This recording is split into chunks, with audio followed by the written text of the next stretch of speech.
Yeah, it's very beautiful. It's our first time here in Swat Valley. It's my the first super actually see.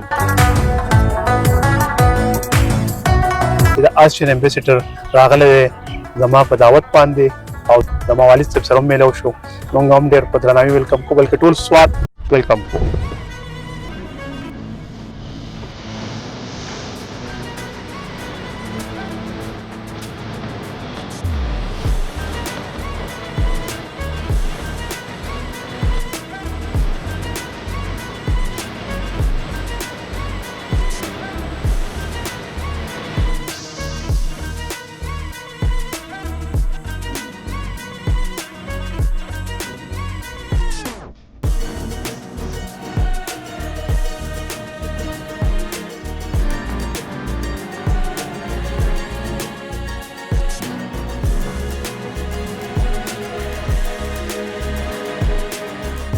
ریګل دا وخت د سب ډیویژن په ریپورټ د آثار قدیمه چې کم مین هب د شنګردار سټوپه کې موجود یو سردار وقار شهزاد چې د آسټریا سفیر دا وزټ کړی دی.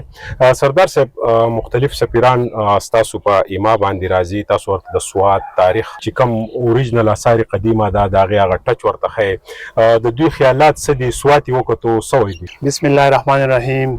سوات چونکې زما کور دی او دا د پښتنو رواج دی چې میلمه په خندا ویلکم کوي او زه د آسټریا سفیر ته دلته خوش آمدید ویم. په خیر راغلی سوات ته. آسټریا د سوات سره ډېره زړه رشته ده. د ریاست د وخت سوات سره د آسټریا رشته ده او د دیو دلته هوټل مینجمنټ او د ملم جاوی پراجیکټونه ډېر زاړه. زه نن ډېر خوشحاله شوم چې د آسټریان امبیسډر راغلی دی زما په دعوت باندې او د ما والد صاحب سره هم میلاو شو. موږ هم ډېر په درناوي ویلکم کوو، بلکې ټول سوات ویلکم کوو. بله ورځ ما دوی افطاري کړې وه او د مشرق او مغرب یو ځای شو، ایسټ او ویسټ یو ځای شو. ویتنام سفیر او د آسټرین سفیر زما په افطاري کې میلمانه وو. نو انشاءالله دا یو ښه اقدام دی. سوات به مخ په ترقۍ ځي. زموږ به د دې ملکونو سره ښه تبادله کېږي څنګه چې پخوا کېده.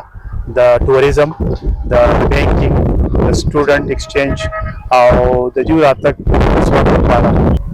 Yeah, it's very beautiful. It's our first time here in Swat Valley. It's the first super actually see here in the valley, and we're absolutely impressed by the size and the way it is located here in the valley.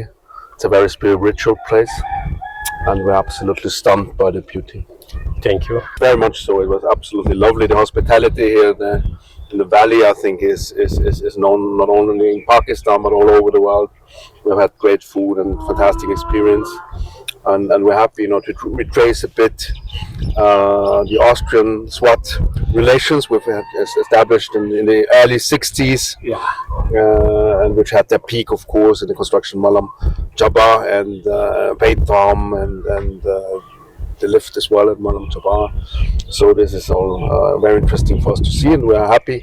درنګ جهان مننه د سردار وقار شهزاد چې د مختلفو دنیا سفیران چې دی هغه سوات ته په دې نیت راولي چې د سوات د ترقۍ، د دوی د ټوریزم، د دوی چې د آثار قدیمه د دې په پوره دنیا کې پروموشن وشي. او زموږ سره دا وخت د آسټریا سفیر دی د سوات په دوره دی او د شنګردار د سټوپې نه هغوی چې دی یو ښه عکاسي چې دی د آسټریا پبلک ته چې دی هغه ګفټ کوي چې یاره په سوات کې دا وخت د آثار قدیمه باندې لوی کار پکار دی، د دې په ټوریزم باندې هم کار پکار دی چې سوات د ترقۍ په لور روان شي. د کیمرامین حسین سره سهیل باچا، شنګردار، سوات.